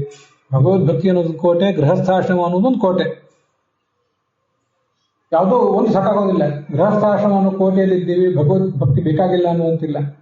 ಭಗವದ್ಭಕ್ತಿ ಒಂದೇ ಸಾಕೋ, ಗೃಹಸ್ಥಾಶ್ರಮ ಬೇಕಾಗುವಂತಿಲ್ಲ, ಬೇಡ ಅಂತಿಲ್ಲ. ಗೃಹಸ್ಥಾಶ್ರಮನೂ ಭಗವದ್ಭಕ್ತಿಯು ಅನ್ನೋದೊಂದು ಕೋಟೆಗೋಡೆ. ಎಂಥ ಕೋಟೆಗೋಡೆ ಅಂದ್ರೆ 2 ಮಜಲಿನ ಮನೆ ಇದ್ದಂಥದ್ದು. ಒಂದೇ ಮಜಲಿನ ಮನೆಗಿತ್ತು 2 ಮಜಲಿನ ಮನೆ ಹೆಚ್ಚು ಮಜಬೂತಾಗಿರ್ತದೆ. ಸಾಮಾನ್ಯವಾಗಿ ಸ್ಪೇಷಿಯಸ್ ಆಗಿರ್ತದೆ. ಬೇಕಾದ ಧರ್ಮ ಕರ್ಮ ಎಲ್ಲ ಅಲ್ಲಿ ಮಾಡಬಹುದು. ಆದ್ರಿಂದ ಪ್ರತಿಯೊಂದು ಹೆಣ್ಣು ಗಂಡು ಪ್ರತಿಯೊಬ್ಬರು ಕೂಡ ಗೃಹಸ್ಥಾಶ್ರಮದ ಮಹತ್ವವನ್ನು ಅರಿತುಕೊಳ್ಬೇಕು. ಆದ್ರಿಂದ ಮೊದಲೀಗ ಭಗವಂತ ಏನು ಭೋಗ ಕೊಡ್ತಾನೆ ಅದನ್ನು ಅನುಭವಿಸೋದು, ಅದಾದ್ಮೇಲೆ ಮುಂದೆ ವೈರಾಗ್ಯ ಪಡ್ಕೋ ಸಾಕು ಅಂತ ಹೇಳಿದ್ರು. ಇದೆಲ್ಲ ನಮಗೆ ಆಯಾ ಗುರು ಸಿಕ್ಕಾಗ ಆಗ್ತದೆ. ಈಗ ನಮಗೆ ಸಿಕ್ಕಿರೋ ಗುರುಗಳಿಗೆಲ್ಲ ತಾವೇನಂತ ಗೊತ್ತಿರೋದಿಲ್ಲ, ನಮ್ಮ ಶಿಷ್ಯ ಏನಂತ ಇನ್ನೇನು ಗೊತ್ತಿರ್ತದೆ, ಹೆಚ್ಚಿನ ಗೊತ್ತಿರೋದಿಲ್ಲ. ಯಾಕಂದ್ರೆ ನಾವೆಲ್ಲ ಆ ಲೆವೆಲ್, ಕೆಳಗಿನ ಲೆವೆಲ್ನಲ್ಲಿ ಇದ್ದೇವೆ. ಹೀಗೆ ಅವನು ಹೇಳಿ ಹೊರಟೋದ. ನಮ್ಮ ಮಗನಿಗೆ, ಸ್ವಯಂಭೂ ಮನುವಿಗೆ ಚಿಂತೆ ಆಗಿತ್ತು. ಈ ಪ್ರಿಯವ್ರತ ನಾನು ಈ ನಾರದ ಉಪದೇಶ ಎಲ್ಲಿ ಕೇಳಿ ಸನ್ಯಾಸ ಸ್ವೀಕಾರ ಮಾಡಿಬಿಡ್ತಾನೋ ಚಿಂತೆ ಆಗಿತ್ತು ಅವನಿಗೆ, ಸ್ವಯಂಭೂ ಮನುವಿಗೆ. ಈಗ ಸ್ವಯಂ ಬ್ರಹ್ಮನೇ ಬಂದು ಹೇಳಿದ್ದಾನೆ. ಸ್ವಯಂ ಬ್ರಹ್ಮ ನಮ್ಮನ್ನೆಲ್ಲರೂ ಹುಟ್ಟಿಸಿದವನು, ಅವನು ಬಂದು ಈ ಮಾತು ಹೇಳಿದ್ದಾನೆ.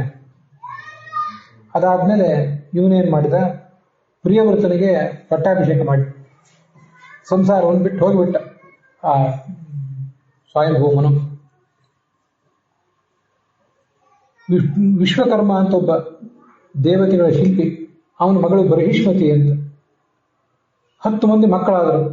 ಒಬ್ಳು ಊರ್ಜಸ್ವತಿ ಅಂತ ಒಬ್ಳು ಮಗಳು ಕೂಡ ಆದ್ಲು. ಅಗ್ನಿಧ್ರ ಇದ್ಮಜಿಹ್ವ ಯಜ್ಞಬಾಹು ಮಹಾವೀರ ಹಿರಣ್ಯರೇತ ಘೃತಪೃಷ್ಠ ಸವನ ಅಂತ 3 ಜನ, ಇದು 7 ಜನ ಮಕ್ಕಳು ಮುಂದೆ ರಾಜರಾದರು. ಕವಿ, ಮಹಾವೀರ, ಸವನ ಅಂತನವರು 3 ಜನ ಮಾತ್ರ ಅವ್ರು ಸನ್ಯಾಸಿಗಳಾಗಿದ್ರು. ಅವ್ರಿಗೆ ಇದೆಲ್ಲ ಬೇಡ ಅಂತ ಬಿಟ್ಟುಬಿಟ್ರು.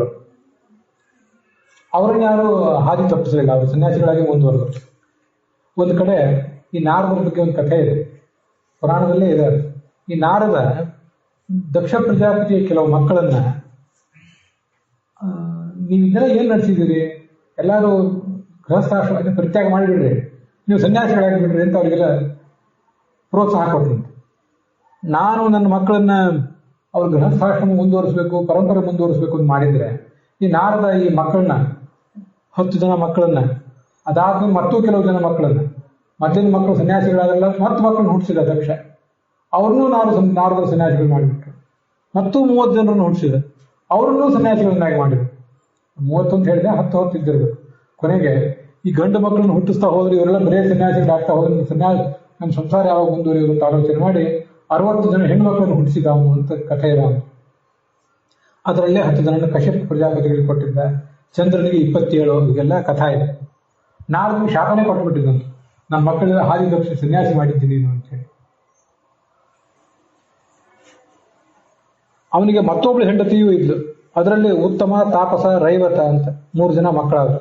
ಈಗ ವಯೋಸುತ ಮನ್ವಂತರ ನಡೆದಿದೆ. ಹಾಗೆ ಉತ್ತಮ ಮನ್ವಂತರ, ತಾಪಸ ಮನ್ವಂತರ, ರೈವತ ಮನ್ವಂತರ ಅಂತ ಮತ್ತು 3 ಮನ್ವಂತರಗಳಿವೆ. ಅಲ್ಲಿ ಅವನು ಆ 3 ಜನ ಅದರಲ್ಲಿ ಮುಂದುವರಿತಾರೆ. ಆ ರಾಣಿ ಬರ್ಹಿಷ್ಮತಿ, ಅವಳ ಸೌಂದರ್ಯ, ಅವಳ ಹಾವ ಭಾವ, ಭಗವದ್ಭಕ್ತ ಇವನು ಹೌದು, ಆದರೆ ಅನವಬುದ್ಧ್ಯಮಾನ ಇವ ಮಹಾಮನಾಹ ಬುಭುಜೆ, ಭಗವದ್ಭಕ್ತಿ ಹೌದು, ಆದರೂ ಸಂಸಾರದಲ್ಲಿ ತೊಡಗಿದ್ದಾನಲ್ಲ, ಅದು ಉತ್ಕಟವಾಗಿ ಅನುಭವಿಸಿದ ದಾಂಪತ್ಯವನ್ನು. ಅದನ್ನೇನು ಸುಮ್ಮನೆ ಕಡೆಗಣಿಸಲಿಲ್ಲ, ಭಾರಿ ಸುಖ ಅನುಭವಿಸಿದ.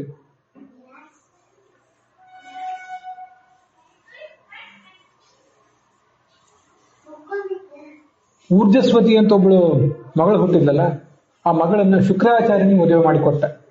ಅಲ್ಲಿ ಹುಟ್ಟಿದವಳೇ ದೇವಯಾನಿ. ಆ ದೇವಯಾನಿಯೇ ಯಯಾತಿಯ ಹೆಂಡತಿ. ಅದನ್ನು ಮೊನ್ನೆ ಒಂದು ದಿವಸ ನಾವು ಈ ಹಿಂದೆ ನೋಡಿದ್ದೇವೆ. ಕೊನೆಗೊಂದು ದಿವಸ ಅವನಿಗೆ ಅನಿಸ್ತು, ಎಲ್ಲ ಅನುಭವಿಸಿದ, ಮೊದಲೇ ವೈರಾಗ್ಯ ಇತ್ತು, ಚತುರ್ಮುಖ ಬ್ರಹ್ಮ ಹೇಳಿದ ಮದುವೆ ಮಾಡ್ಕೊಂಡಿದ್ದ, ಈಗ ಒಂದಿಷ್ಟು ವೈರಾಗ್ಯ ಮತ್ತೆ ಬಂತು. ಇಷ್ಟೆಲ್ಲ ಸುಖ ಅನುಭವಿಸಿದ್ನಲ್ಲ, ಇದರಿಂದ ಏನು ಸುಖ ಇಲ್ಲ ಅಂತ ಗೊತ್ತಾಯ್ತು ಅವನಿಗೆ. ಅತ್ತ ನಿರ್ವೇದ ಇದಮಾಹ, ಎಂಥ ತಪ್ಪು ಮಾಡಿಬಿಟ್ಟೆ, ಅಸಾಧ್ವನುಷ್ಠಿತಂ, ನಾನು ನನ್ನದು ಅಂತ ಇದರಲ್ಲೆಲ್ಲ ಮುಳುಗಿಬಿಟ್ನಲ್ಲ. ವನಿತಾ ವಿನೋದ ಮೃಗಂ, ಮನುಷ್ಯ ಒಂದು ಹಂತದಲ್ಲಿ ಈಗ ಅನ್ಕೋತಾನೆ, ಹೆಣ್ಣಿನ ಕೈಗೊಂಬೆ ಆಗಿಬಿಟ್ನಲ್ಲ. ಅದು ಇಬ್ಬರಿಗೂ, ಹೆಣ್ಣು ಕೂಡ ಗಂಡಿನ ಕೈಗೊಂಬೆ ಆಗ್ತಾಳೆ, ಒಂದು ಮಿತಿ ಮೀರಿದ್ರೆ. ಇಬ್ಬರಿಗೂ ಒಂದು ಮಿತಿಯಲ್ಲಿದ್ದರೆ ಇಬ್ಬರು ಚೆನ್ನಾಗಿರ್ತಾರೆ. ಮಾಯೆಗೆ ಸಿಕ್ಕಿ ಬಿದ್ದರೆ ಗಂಡಿಗೆ ಹೆಣ್ಣು ಮಾಯೆ, ಹೆಣ್ಣಿಗೆ ಗಂಡು ಮಾಯೆ. ತನ್ನನ್ನು ತಾನು ಬೈಕೊಂಡ, ಎಲ್ಲನೂ ಬಿಟ್ಟು ಹೋಗಿಬಿಟ್ಟ, ಮಕ್ಕಳಿಗೆ ಪಾಲು ಕೊಟ್ಟ. ಬಹಳ ದೊಡ್ಡ ರಾಜ ಅವನು ಅಂತ ಅವನ ಬಗ್ಗೆ ವರ್ಣನೆ ಮಾಡಿದ್ದಾರೆ. ಅದಾದ ನಂತರ ಅವನ ಮಗ ಅಗ್ನಿಧ್ರ ಅಂತ ಒಬ್ಬ ಇದ್ದ, ಅವನು ಮದುವೆ ಮಾಡಿಕೊಂಡದ್ದನ್ನ ವರ್ಣಿಸ್ತಾರೆ. ಅದನ್ನೇನು ನಾವಿಲ್ಲಿ ವಿವರವಾಗಿ ಹೇಳಬೇಕು ಅಂತ ಹೊರಟಿಲ್ಲ. ನಡುವೆ ಕೆಲವೊಂದು ಮಾತ್ರ ಆಯ್ಕೆ ಮಾಡಿಕೊಂಡಿದೆ. ಆ ಪ್ರಿಯವ್ರತ ರಾಜನ ಬಗ್ಗೆ ಹೇಳುವಾಗ ಕೆಲವು ಶ್ಲೋಕಗಳನ್ನ ಈಗಾಗಲೇ ಹೇಳಿ ಮುಗಿಸಿದ್ದೆ. ಭಗವಂತನ ಆಜ್ಞೆಗೆ ನಾವು ಹೇಗೆ ಬದ್ಧರಾಗಿದ್ದೀವಿ ಅಂತ ಅನ್ನೋದನ್ನ ನಾವು ನೋಡಿದ್ವಿ. ಆಮೇಲೆ ಗೃಹಸ್ಥಾಶ್ರಮ ಅಂತ ಅನ್ನೋದು ನಮಗೆ ಯಾವ ರೀತಿಯಿಂದಲೂ ಬಾಧಕ ಅಲ್ಲ ಅಂತ ಅನ್ನೋದನ್ನ ನೋಡಿದ್ವಿ.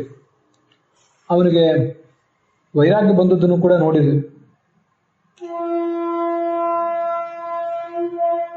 ಮುಂದೆ ನಾವು ನೋಡಬೇಕಾದದ್ದು 3ನೇ ಸ್ಕಂಧ, 3ನೇ ಅಧ್ಯಾಯ. ಈ 5ನೇ ಸ್ಕಂಧದಲ್ಲಿ 3ನೇ ಅಧ್ಯಾಯ.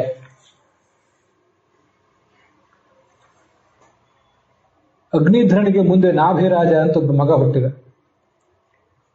ಅವನೊಂದು ಯಜ್ಞ ಮಾಡಿದ, ಮಕ್ಕಳಿರಲಿಲ್ಲ ಅವನಿಗೆ. ಅವನೊಂದು ಯಜ್ಞ ಮಾಡಿದ. ಆ ಯಜ್ಞ ಮಾಡಿದಾಗ ಸ್ವಯಂ ಭಗವಂತನೇ ಅಲ್ಲಿ ಬಂದ. ಆವಾಗ ಅಲ್ಲಿ ಪುರೋಹಿತರು ಅವನು ಸ್ತೋತ್ರ ಮಾಡಿದರು. ಈ ರಾಜನಿಗೆ ಮಕ್ಕಳಾಗಬೇಕಾಗಿದೆ, ನಿನ್ನಂಥವನೇ ಮಗನನ್ನು ಅವನು ಬಯಸಿದ್ದಾನೆ ಅಂತ ಇವರೆಲ್ಲ ಪುರೋಹಿತರು ಆ ಭಗವಂತನಿಗೆ ಹೇಳಿದರು. ಆಗ ಅವನಂದ, ಸರಿ, ನನ್ನಂಥವನು ಮತ್ತೊಬ್ಬ ಎಲ್ಲಿದ್ದಾನೆ, ನಾನೇ ಮಗನಾಗಿ ಬರ್ತೇನೆ ಅಂತ ಒಪ್ಪಿಕೊಂಡ ಭಗವಂತ. ನಾಭಿರಾಜನ ಹೆಂಡತಿಯಲ್ಲಿ ನಾನು ಹುಟ್ಟುತ್ತೇನೆ ಅಂತ ಹೇಳಿದೆ. ಭಗವಂತ ಹಾಗೆ ಅದೃಶ್ಯನಾಗಿ ಹುಟ್ಟಿ ಆ ನಾಭಿರಾಜನ ಹೆಂಡತಿ ಮೇರುದೇವಿ ಅಂತ ಅವಳಲ್ಲಿ ಹುಟ್ಟಿದ್ರು. ಭಗವಂತ ಕೃಷ್ಣನಾಗಿ ಹುಟ್ಟಿದ್ರು, ರಾಮನಾಗಿ ಹುಟ್ಟಿದ್ರು, ಕಪಿಲ ಮತ್ತೆ ಋಷಭ ಇತ್ಯಾದಿ ಯಾವುದೇ ರೂಪದಿಂದ ಹುಟ್ಟಿದ್ರು, ಅವನಿಗೆ ಪಾಂಚಭೌತಿಕವಾದ ದೇಹ ಇರೋದಿಲ್ಲ. ತಂದೆ ತಾಯಂದ್ರ ಒಂದೊಂದು ಅಂಶವನ್ನು ನಿಮಿತ್ತವನ್ನಾಗಿ ಮಾಡಿಕೊಂಡು ಅವನ ದೇಹ ಹುಟ್ಟೋದೇ ಇಲ್ಲ. ತಂದೆ ತಾಯಂದ್ರೆ ಅನ್ಕೋತಿರ್ತಾರೆ, ನಾವಿಬ್ರು ಗಂಡ ಹೆಂಡತಿ ಆಗಿದ್ದೀವಿ, ದಾಂಪತ್ಯ ಮಾಡಿದ್ದೀವಿ, ನಮ್ಮ ಒಂದು ಅಂಶದಿಂದ ಈ ಮಗು ಹುಟ್ಟಿದೆ ಅಂತ ಮಾಯೆಯಿಂದ ಅನ್ಕೋತಿರ್ತಾರೆ. ಆದರೆ ವಸ್ತುತಃ ಅದು ಆ ಮಾಯೆಯಿಂದ ಹಾಗೆ ಅನ್ಕೋತಾರಷ್ಟೇ ಅವರು. ಮೂಲತಃ ಅವನ ಶರೀರ ಅನ್ನೋದು ಮೂಲ ರೂಪದಲ್ಲಿ ಹೇಗೋ ಹಾಗೆ ಇಲ್ಲೂ ಕೂಡ ಜ್ಞಾನಾನಂದಾತ್ಮಕವಾದ ಅಪ್ರಾಕೃತವಾದ ಸ್ವರೂಪ ಅವನು. ನೋಡಿದ್ರೆ ಕೈಯಲ್ಲಿ, ಆ ಮಗುವಿನ ಕೈಯಲ್ಲಿ ವಜ್ರ, ಅಂಕುಶ ಮೊದಲಾದ ಚಿಹ್ನೆಗಳಿದ್ದವು. ಮುಂದೆ ರಾಜ ಅವನಿಗೆ ತನ್ನ ಸಾಮ್ರಾಜ್ಯವನ್ನು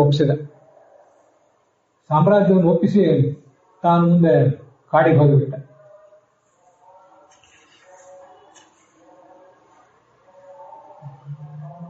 ಮತ್ತೆ ಆ ಋಷಭದೇವ ಜನರಿಗೆಲ್ಲ ಉಪದೇಶ ಮಾಡಿದ್ದ, ಹೇಗೆ ಗೃಹಸ್ಥಾಶ್ರಮದಲ್ಲಿ ತೊಡಗಬೇಕೆಲ್ಲರೂ ಕೂಡ ಅಂತ ಅನ್ನೋದನ್ನು ತೋರಿಸಿದೆ. ಧರ್ಮಾಚರಣೆಯನ್ನು ಕಳ್ಕೋಬಾರದು, ಆದರೆ ಗೃಹಸ್ಥಾಶ್ರಮವನ್ನು ಹೇಗೆ ಆಚರಣೆ ಮಾಡಬೇಕು ಅಂತ ಅನ್ನೋದನ್ನ ತೋರಿಸಿದೆ. ಅವನು ಮಾಡಿದ ಒಂದು ಉಪದೇಶದ ಬಗ್ಗೆ ಇಲ್ಲಿ ಮುಂದಿನ 5ನೇ ಅಧ್ಯಾಯದಲ್ಲಿ ನಮ್ಗೆ ಕೇಳಿ ಬರ್ತದೆ.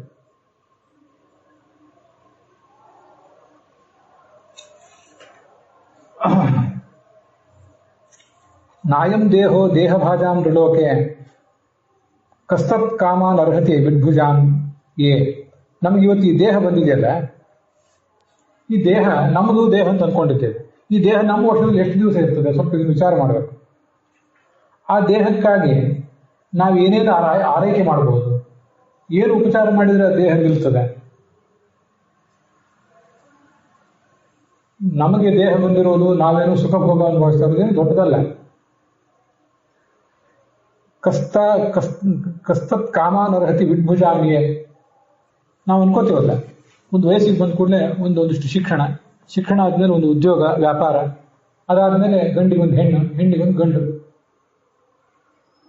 ಅದು ಗೃಹಸ್ಥಾಶ್ರಮ ಅನ್ನೋದು ಅನಿವಾರ್ಯವೇ. ಆದರೆ ಅದರಲ್ಲೇ ಮುಳುಗಬಾರದು. ಬರೇ ದಾಂಪತ್ಯವನ್ನೇ ಎಂಜಾಯ್ ಮಾಡುವುದಾದರೆ ಅದನ್ನು ಮಾಡ್ಲಿಕ್ಕೆ ನಾವ್ಯಾಕೆ ಮನುಷ್ಯರಾಗಿ ಯಾಕೆ ಹುಟ್ಟಬೇಕು? ಪ್ರಾಣಿ ಪಕ್ಷಿಗಳಾಗಿ ಹುಟ್ಟಿದ್ರೂ ದಾಂಪತ್ಯ ಸುಖ ಸಿಗ್ತದೆ. ಹಂದಿ, ನಾಯಿ ಮೊದಲಾದ ಪ್ರಾಣಿಗಳು ಏನು ಸಿಗಬೇಕು, ಏನು ತಿನ್ನಬಾರ್ದು ಅಂಥವೆಲ್ಲವನ್ನೂ ಅವರು ತಿಂತಾವು. ನೀಚ ಪ್ರಾಣಿಗಳು.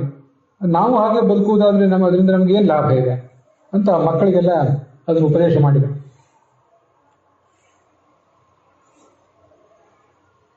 ಆ ದೇವೇಂದ್ರ, ಸ್ವರ್ಗಲೋಕದ ರಾಜ, ಜಯಂತಿ ಅಂತ ಒಬ್ಬಳನ್ನ ಮದುವೆ ಮಾಡಿಕೊಟ್ಟಿದ್ದ ಇವನಿಗೆ.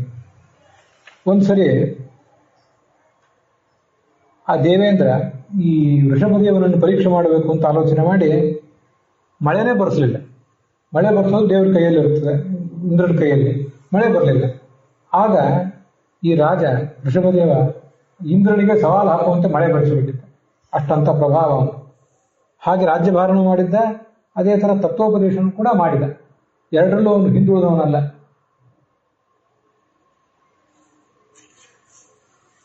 ದೀರ್ಘವಾದಂಥ ಒಂದು ಉಪದೇಶನೇ ಅವನು ಮಾಡಿದ್ದಿದೆ.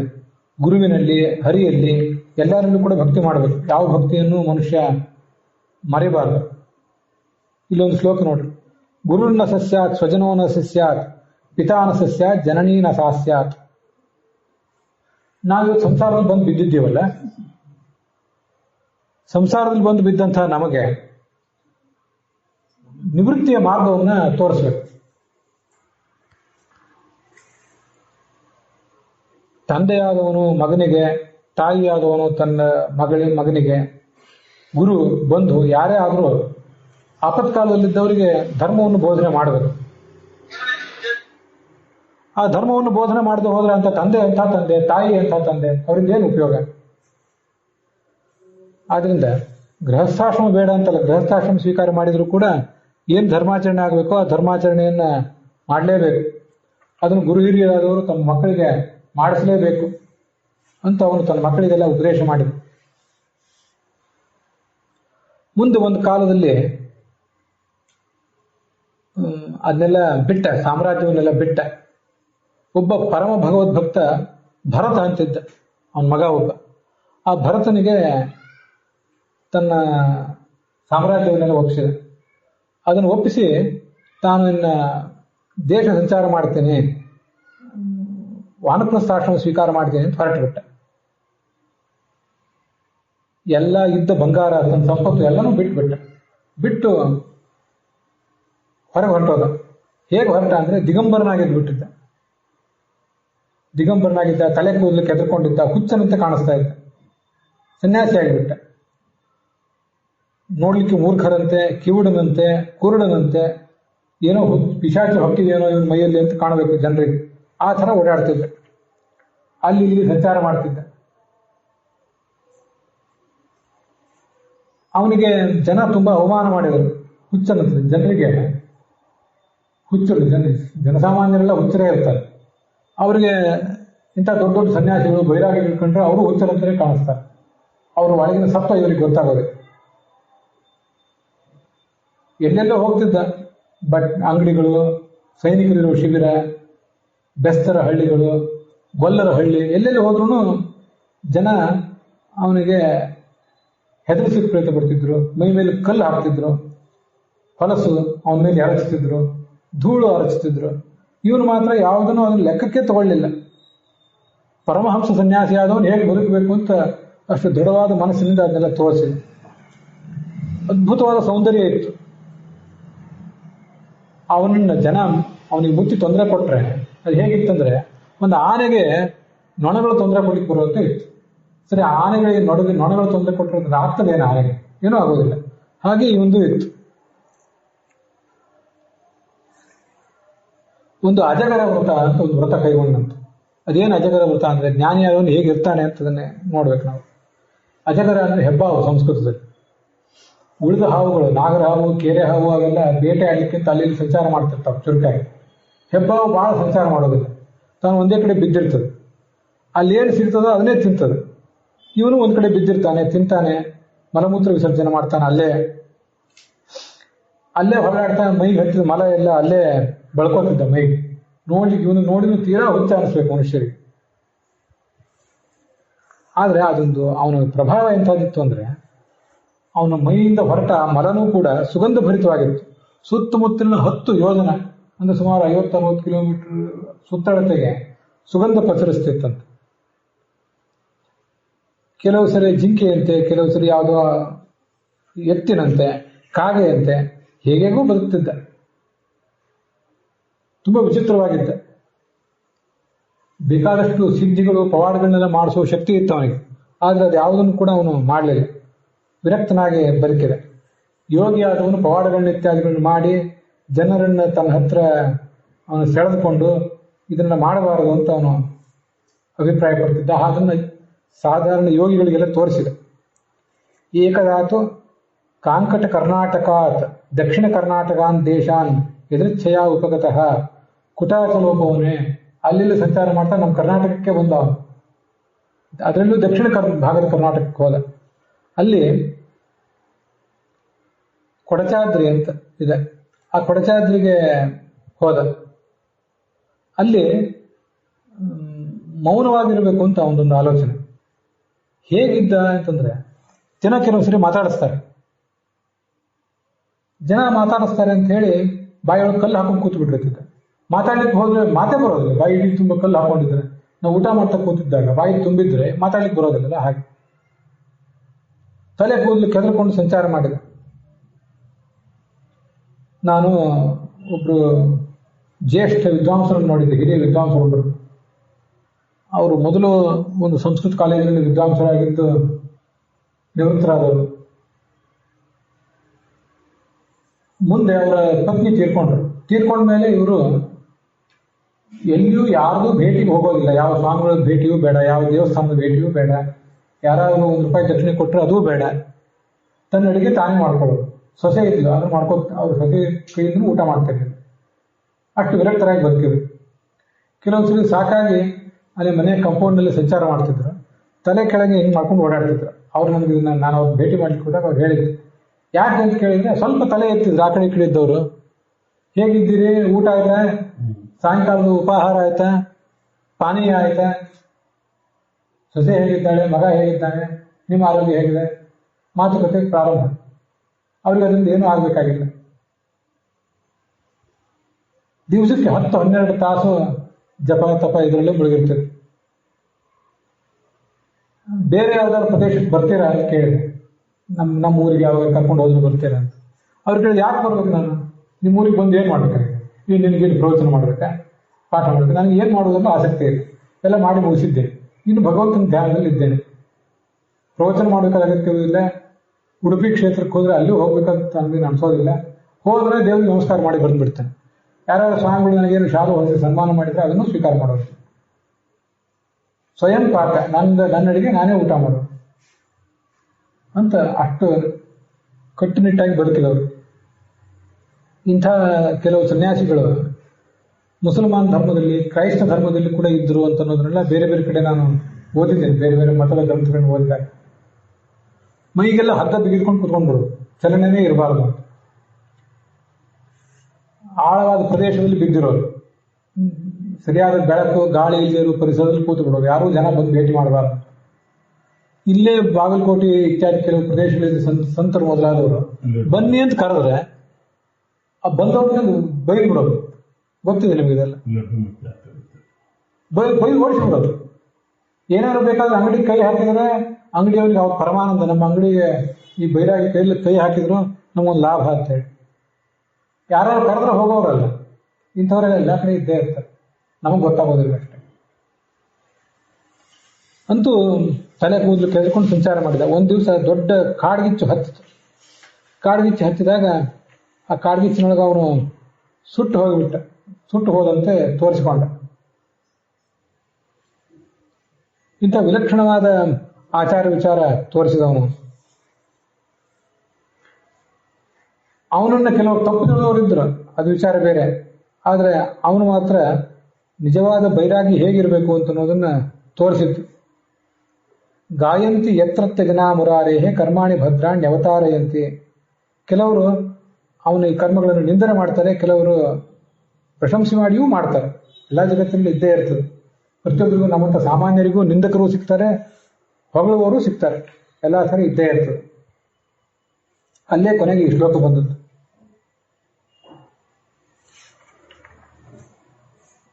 ಜನಕ್ಕೆ ತತ್ವೋಪದೇಶ ಮಾಡಿದಂಥ ಋಷಭದೇವರಿಗೆ ನಮಸ್ಕಾರ.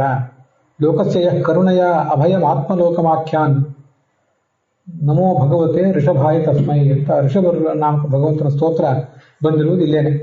ಅದರೊಂದಿಗೆ ಈ 5ನೇ ಸ್ಕಂದದ 6ನೇ ಅಧ್ಯಾಯ ಸಮಾಪ್ತವಾಗಿದೆ. ಇವತ್ತಿನ ಈ ಭಾಗವು ಕೂಡ ಇಲ್ಲಿಗೆ ಸಮಾಪ್ತ ಆಗಿದೆ.